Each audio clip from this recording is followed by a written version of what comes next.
थालीपीठ पाहतोय आपण या व्हिडिओमध्ये। त्याच्यासाठी इथे 1 वाटी पोहे करायचे, जे पोहे असतात ते घेतलेले आहे। आता हे पोहे 2 पाण्याने स्वच्छ धुवून घ्यायचे आहे।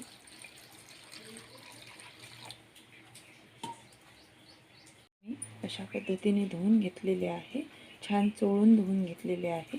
आता याच्यामध्ये अर्धा वाटी पाणी घालून घ्यायचं आहे आणि असेच 10 ते 15 मिनिटं भिजत ठेवायचे आहे, म्हणजे छान फुलून येतील। 15 ते 20 मिनिटानंतर पोहे छान फुलून आलेले आहे। आता याचा घट्ट गोळा मी मळून घेते।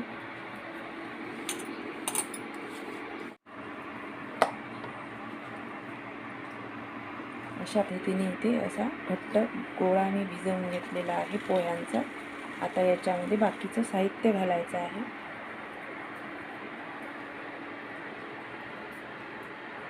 इथे आता पोह्यांचा असा घट्ट गोळा मी भिजवून घेतलेला आहे। त्याच्यामध्ये हिरवी मिरची, आलं आणि कोथिंबीर, ओवा असं बारीक करून घेतलेलं आहे, जाडसर वाटण, आणि ते याच्यामध्ये घातलेलं आहे।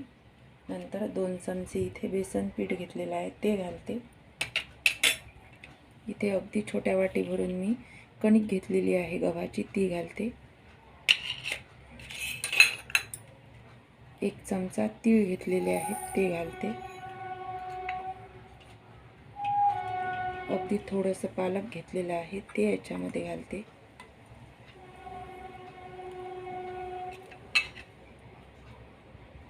चवीपुरतं मीठ घालत आहे। नंतर लाल तिखट घालत आहे, अर्धा चमचा, पाव चमचा हळद घालत आहे। आणि आता या सगळ्या साहित्याचा घट्ट गोळा भिजवून घ्यायचा आहे।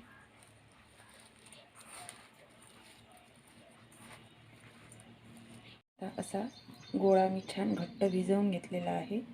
आता याचा अगदी छोटासा गोळा घ्यायचा आहे। आपल्याला ज्या साईजमध्ये थालीपीठ करायचे असेल त्या साईजमध्ये आपण ते करायचे।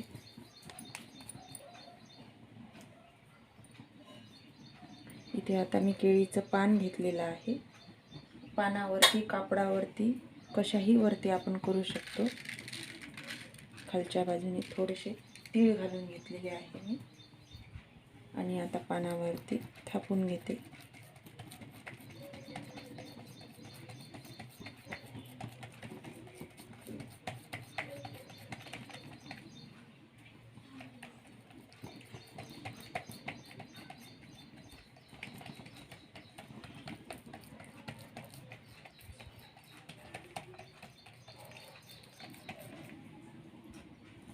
थोडासा वरून मी पाण्याचा हात लावून घेते।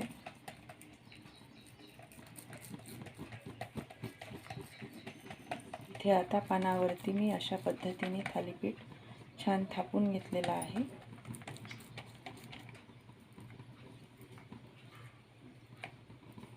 आणि आता तव्यावरती घालून घेते। आता तवा गरम करत ठेवलेला होता मी अगदी बारीक गॅसवरती, आणि त्याच्यावरती थालीपीठ घालून घ्यायचं आहे। आता वरच्या बाजूने थोडंसं तेल घातलेलं आहे, खालच्या बाजूने मी आधी तव्याला लावून घेतलेलं होतं, आणि मीडियम गॅसवरती छान खरपूस असं भाजून घ्यायचं आहे। वरचं थालीपीठ होईपर्यंत आपण परत एकदा खालच्या बाजूने करून घेणार आहोत। एवढ्या साहित्यांमध्ये 4 ते 5 थालीपीठ आपले होतात।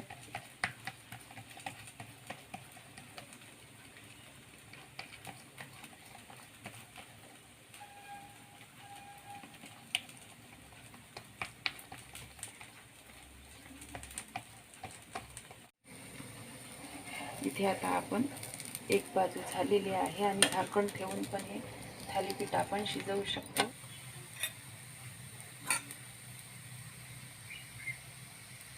हे आता छान खमंग असं थालीपीठ भाजून झालेलं आहे, आणि मी काढून घेते। इथे आता काढून घेतलेलं आहे मी।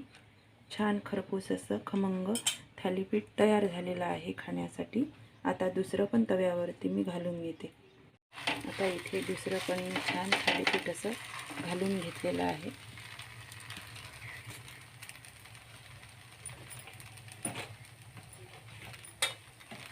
वरच्या बाजूने आणि खालच्या बाजूने थोडंसं तेल मी इथे सोडून घेत आहे. इथे आता मी एक बाजू पलटवून घेतलेली आहे. इथे माझं थालीपीठ दुसरं पण छान खमंग भाजून झालेलं आहे आणि मी काढून घेते.